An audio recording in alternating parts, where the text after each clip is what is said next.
Welcome back to Thread and Glue. Today we're going to begin in chapter 5 of Ecclesiastes. As you enter the house of God, keep your ears open and your mouth shut. It is evil to make mindless offerings to God. Don't make rash promises and don't be hasty in bringing matters before God. After all, God is in heaven and you are here on earth, so let your words be few. Too much activity gives you restless dreams. Too many words make you a fool. When you make a promise to God, don't delay in following through, for God takes no pleasure in a fool's. Keep all the promises you make to Him. It is better to say nothing than to make a promise and not keep it. Don't let your mouth make you sin. And don't defend yourself by telling the temple messenger that the promise you made was a mistake. That would make God angry, and He might wipe out everything you have achieved. Talk is cheap, like daydreams and other useless activities. Fear God instead. Don't be surprised if you see a poor person being oppressed by the powerful, and if justice is being miscarried throughout the land, for every official is under orders from higher up, and matters of justice get lost in red tape and bureaucracy. Even the king milks the land for his own profit. Those who love money will never have enough. How meaningless to think that wealth brings true happiness. The more you have, the more people come to help you spend it. So what good is wealth, except perhaps to watch it slip through your fingers? People who work hard sleep well, whether they eat little or much, but the rich seldom get a good night's sleep. There's another serious problem I have seen under the sun. Hoarding riches harms the saver. Money is put into risky investments that turn sour, and everything is lost. In the end, there is nothing left to pass on to one's children. We all come to the end of our lives as naked and empty-handed as on the day we were born. We can't take our riches with us. And this, too, is a very serious problem. People leave this world no better off than when they came. All their hard work is for nothing, like working for the wind. Throughout their lives, they live under a cloud, frustrated, discouraged, and angry. Even so, I have noticed one thing. At least, that is good. It is good for people to eat, drink, and enjoy their work under the sun during the short life God has given them, and to accept their lot in life. And it is a good thing to receive wealth from God and the good health to enjoy it.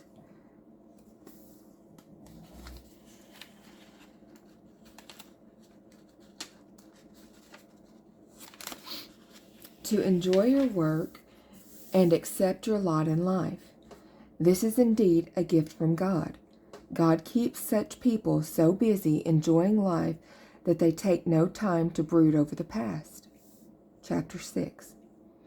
There is another serious tragedy I have seen under the sun, and it weighs heavily on humanity. God gives some people great wealth and honor and everything they could ever want, but then He doesn't give them the chance to enjoy these things. They die, and someone else, even a stranger, ends up enjoying their wealth. This is meaningless, a sickening tragedy. A man might have 100 children and live to be very old, but if he finds no satisfaction in life and doesn't even get a decent burial, it would have been better for him to be born dead. His birth would have been meaningless, and he would have ended in darkness. He wouldn't even have had a name, and he would never have seen the sun or known of its existence. Yet, he would have had more peace than in growing up to be an unhappy man. He might live 1,000 years twice over, but still not find contentment. And since he must die like everyone else, well, what's the use? All people spend their lives scratching for food, but they never seem to have enough. So are wise people really better off than fools? Do poor people gain anything by being wise and knowing how to act in front of others? Enjoy what you have rather than desiring what you don't have. Just dreaming about nice things is meaningless, like chasing the wind. Everything has already been decided. It was known long ago what each person would be. So there's no use arguing with God about your destiny. The more words you speak, the less they mean. So what good are they? In the few days of our meaningless lives, who knows how our days can best be spent? Our lives are like a shadow. Who can tell what will happen on this earth after we are gone? Chapter 7. A good reputation is more valuable than costly perfume. And the day you die is better than the day you are born. Better to spend your time at funerals than at parties. After all, everyone dies. So the living should take this to heart. Sorrow is better than laughter, for sadness has a refining influence on us. A wise person thinks a lot about death, while a fool thinks only about having a good time. Better to be criticized by a wise person than to be praised by a fool. A fool's laughter is quickly gone, like thorns crackling in a fire. This also is meaningless. Extortion turns wise people into fools, and bribes corrupt the heart. Finishing is better than starting. Patience is better than pride. Control your temper, for anger labels you a fool. Don't long for the good old days. This is not wise. Wisdom is even better when you have money. Both are a benefit as you go through life. Wisdom and money can get you almost anything, but only wisdom can save your life. Accept the way God does things, for who can straighten what He has made crooked? Enjoy prosperity while you can. But when hard times strike, realize that both come from God. Remember that nothing is certain in this life. I have seen everything in this meaningless life, including the death of good young people and the long life of wicked people. So don't be too good or too wise. Why destroy yourself? On the other hand, don't be too wicked either. Don't be a fool. Why die before your time? Pay attention to these instructions, for anyone who fears God will avoid both extremes. No wise person is stronger than the 10 leading citizens of a town. Not a single person on earth is always good and never sins. Don't eavesdrop on others. You may hear your servant curse you, for you know how often you yourself have cursed others. I have always tried my best to let wisdom guide my thoughts and actions. I said to myself, I am determined to be wise. But it didn't work. Wisdom is always distant and difficult to find. I searched everywhere, determined to find wisdom and to understand the reason for things. I was determined to prove to myself that wickedness is stupid and that foolishness is madness. I discovered that a seductive woman is a trap more bitter than death. Her passion is a snare, and her soft hands are chains.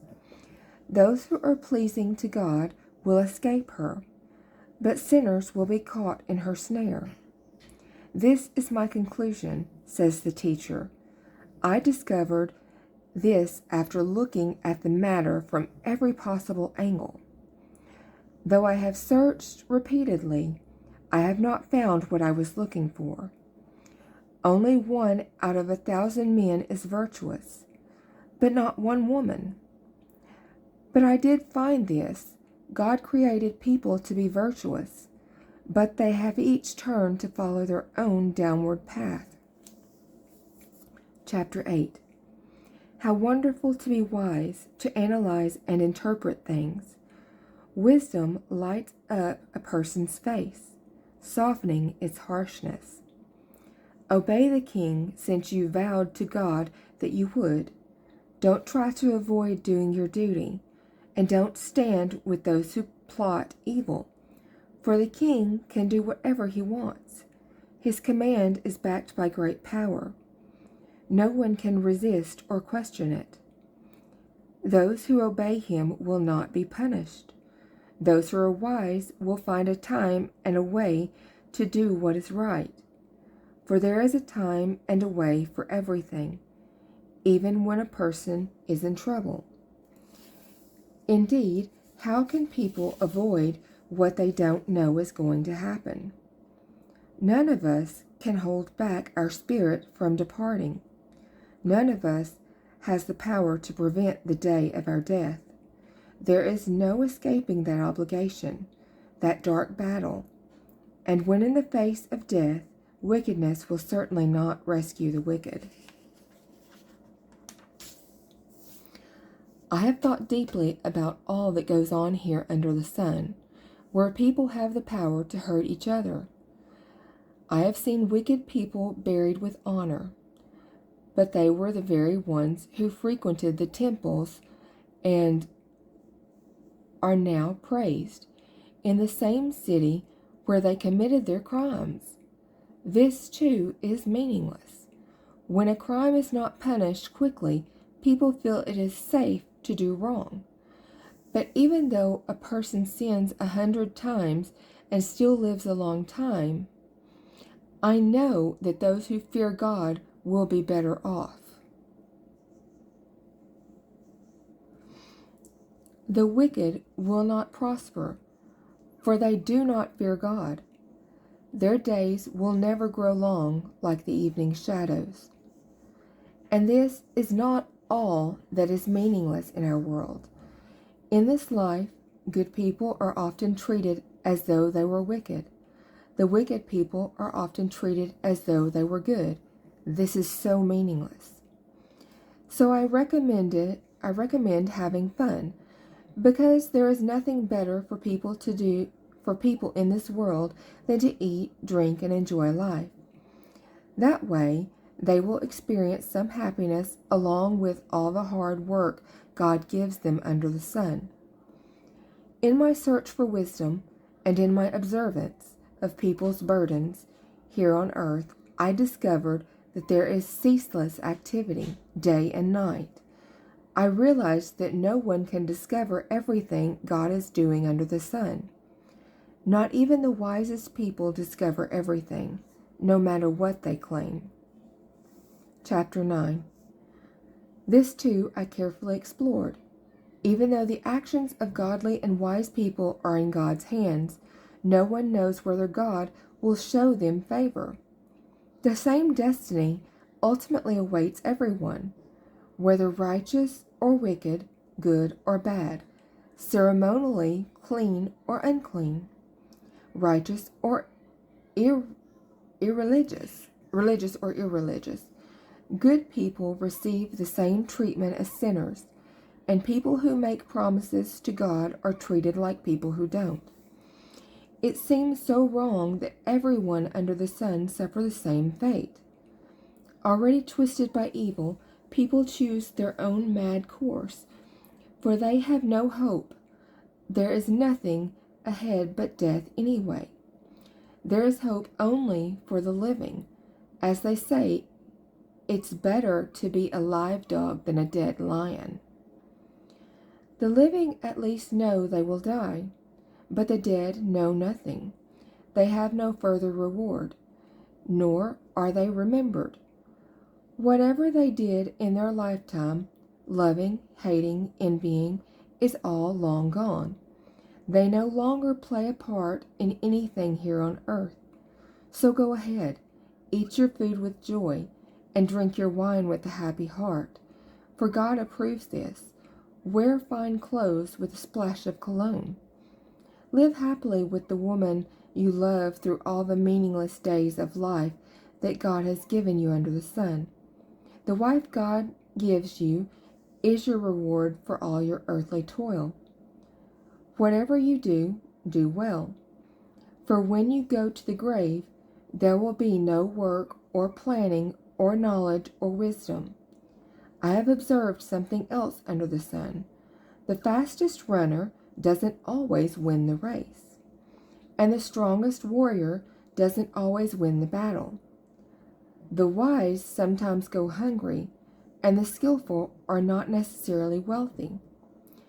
And those who are educated don't always lead successful lives.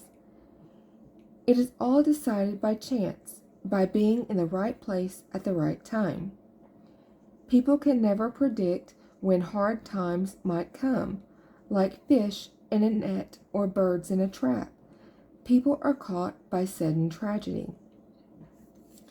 Here is another bit of wisdom that has impressed me as I have watched the way our world works. There was a small town with only a few people, and a great king came with his army and besieged it. A poor wise man knew how to save the town, and so it was rescued. But afterwards no one thought to thank him. So even though wisdom is better than strength, those who are wise will be despised if they are poor. What they say will not be appreciated for long. Better to hear the quiet words of a wise person than the shouts of a foolish king. Better to have wisdom than weapons of war. But one sinner can destroy much that is good. We'll stop here and begin in chapter 10 next week. I hope you have a blessed week, everybody.